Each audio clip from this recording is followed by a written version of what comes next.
Bismillahirrahmanirrahim. Assalamualaikum warahmatullahi wabarakatuh. Alhamdulillahi rabbil alamin. Wassalatu wassalamu ala Rasulillah Muhammadin sallallahu alaihi wasallam. Celebes people yang dimuliakan Allah subhanahu wa ta'ala. Waktu merupakan makhluk yang diciptakan oleh Allah untuk digunakan manusia sebaik-baiknya. Dalam Al-Quran,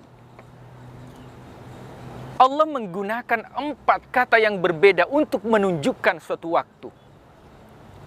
Yang pertama menggunakan kata ad-dahru. Dalam surah Al-Insan, hal ata al-insani hina minad dahr. Ad-dahr adalah waktu yang mana sebelum diciptakan alam semesta. Waktu itu sudah ada dan waktu itu dinamakan dengan ad-dahr. Yang kedua, waktu dengan menggunakan kata al-asr. Maka dalam sebuah surah dikatakan wal asr, demi waktu asar. Apa itu asr? Asr adalah waktu yang dilewati oleh manusia. Maka ketika lahir pada tahun 90-an, meninggal pada tahun 2000-an, maka sejak lahir sampai dia meninggal, waktu yang dilalui menggunakan kata al-asr. Yang ketiga, Allah menggunakan kata ajal untuk menunjukkan suatu waktu.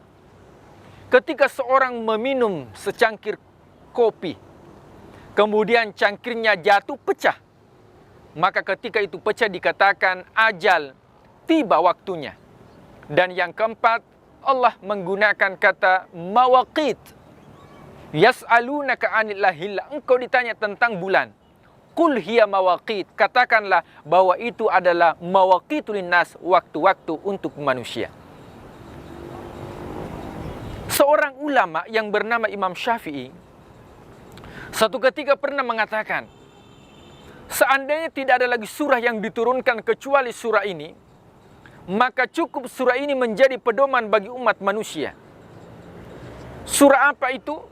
Yaitu surah Al-Asr. Surah ini dimulai dengan sumpah. Allah bersumpah demi waktu asar. Innal insana lafi khusrin, sesungguhnya manusia berada di dalam kerugian. Kenapa kerugian manusia dikaitkan dengan waktu asar, tidak dikaitkan dengan waktu malam? Bukankah betapa banyak orang yang meninggalkan kewajibannya ketika malam hari? Padahal dalam Al-Quran ada al-lail, demi waktu malam, tapi tidak dikaitkan dengan kerugian manusia. Kenapa kerugian manusia tidak dikaitkan dengan waktu subuh? Betapa banyak orang yang terlelap dalam tidurnya meninggalkan kewajibannya kepada Allah. Padahal dalam Al-Quran ada surah wal fajr, demi waktu subuh, tapi tidak dikaitkan dengan kerugian manusia. Kenapa kerugian manusia tidak dikaitkan dengan waktu pagi? Betapa banyak orang yang keluar beraktivitas bukan untuk mendapatkan ridhomu ya Allah. Padahal dalam Al-Quran ada surah wadduha, demi waktu pagi, tapi tidak dikaitkan dengan kerugian manusia. Justru kerugian manusia dikaitkan dengan waktu asar. Ada apa dengan waktu asar? Maka ulama mengatakan, asar itu merupakan simbol usia manusia. Ketika masih muda, masih remaja, meninggalkan kewajiban dianggap biasa saja. Akan tetapi ketika sudah uzur hidupnya seseorang, maka penyesalan akan muncul satu persatu. Dan mengatakan bahwa seandainya dulu, ketika saya masih sehat, saya berjuang di jalan Allah. Seandainya dulu, ketika saya masih menduduki jabatan, saya berbuat untuk agama Allah. Akan tetapi ketika sudah penghujung jabatan seseorang, ketika sudah penghujung usia seseorang, maka penyesalan akan muncul satu persatu. Maka Allah mengaitkan waktu asar dengan kerugian manusia. Yang kedua, asar itu diambil dari akar kata bahasa Arab, yaitu asir. Buah yang diperas menjadi jus. Bahasa Arabnya asir. Jadi seakan-akan manusia sudah memeras keringat dan pikiran mulai pagi hari sampai sore hari, bahkan ada yang lembur sampai malam hari. Ketika waktu yang dilalui bukan untuk mendapatkan ridha Allah, maka waktu yang dilalui adalah waktu yang merugi. Celebs people yang dimuliakan Allah Subhanahu wa ta'ala. Kecuali golongan yang pertama yang tidak merugi, illalladzina amanu, orang-orang yang beriman. Maka syarat dalam amal soleh yaitu keimanan dan juga melakukan dengan cara yang baik. Boleh jadi niat kita baik tapi caranya yang kurang baik. Ada sebuah cerita seorang nenek-nenek yang ngos-ngosan memegang sebuah tongkat, kemudian anak muda melihat di seberang jalan.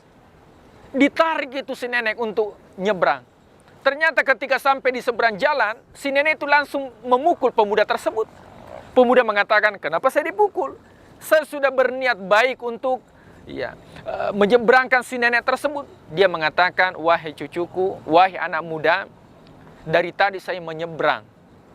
Ternyata si nenek ini dari tadi dia menyeberang, ternyata si anak muda tidak cukup dengan niat yang baik, akan tetapi juga dengan cara yang baik. Illalladzina amanu wa amilus solihat. Maka golongan yang pertama yang tidak merugi, yang memanfaatkan waktu yang diberikan Allah Subhanahu wa ta'ala, yang pertama adalah orang yang beriman kepada Allah. Makanya semua ibadah mesti dilandasi dengan nilai-nilai keimanan. Dalam kehidupan belum ada orang yang pernah melihat yang namanya pahala. Kalau saya ilustrasikan, ada pemirsa atau ada mahasiswa yang membutuhkan pekerjaan. Di depan rumah ada yang membuka pekerjaan. Jam kerja 8 jam, gaji 1 juta. 500 meter dari rumah atau 100 meter dari rumah ada yang membuka lowongan pekerjaan yang sama. Jam kerja yang sama 8 jam, gaji yang berbeda. Berapa gajinya? 27 juta rupiah. Kalau saya tanya kepada celebs people, kira-kira yang mana yang kita pilih? 1 juta atau 27 juta? Saya yakin rata-rata memilih yang 27 juta. Berarti yang cerdas ini adalah intelektualnya, yang cerdas adalah otaknya. Coba kita melihat, siapa yang melakukan sholat sendiri di rumah akan mendapatkan 1 pahala. Dan siapa yang sholat di masjid 500 meter dari rumah ada masjid, dilakukan dengan berjamaah, maka akan mendapatkan 27 pahala. Siapa yang melakukan berjamaah 27 pahala, pahalanya tidak terlihat, maka yang cerdas itu adalah keimanan seseorang. Maka unsur dari semua aktivitas yang kita lakukan, bagaimana supaya kita merugi atas waktu yang diberikan oleh Allah. Sebuah ungkapan orang Arab mengatakan, al-waktu kas-saif. Waktu itu bagaikan pedang, fa illam taqtaha. Jikalau kita tidak memotong waktu itu, maka waktu itu yang akan memotong kita.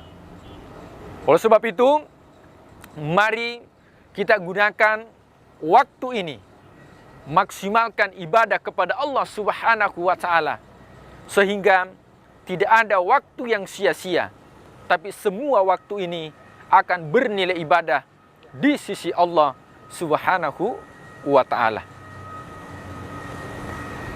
Golongan yang kedua, kalau sudah beriman, maka keimanan ini mesti terlihat dengan amal kebaikan. Tidak cukup orang mengatakan saya beriman kepada Allah, akan tetapi tidak diaplikasikan dalam bentuk ibadah.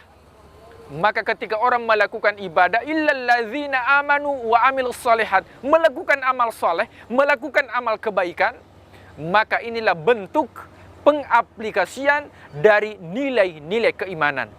Sehingga ketika kita beriman kepada Allah, juga senantiasa melakukan ibadah sebagai bentuk implementasi dari nilai keimanan, maka insya Allah semua waktu yang kita lewati bukan bernilai ibadah di sisi Allah Subhanahu wa ta'ala, dan waktu tersebut kita gunakan dengan bermanfaat, bukan termasuk golongan yang merugi. Demikian, wabillahi taufik wal hidayah. Assalamualaikum warahmatullahi wabarakatuh.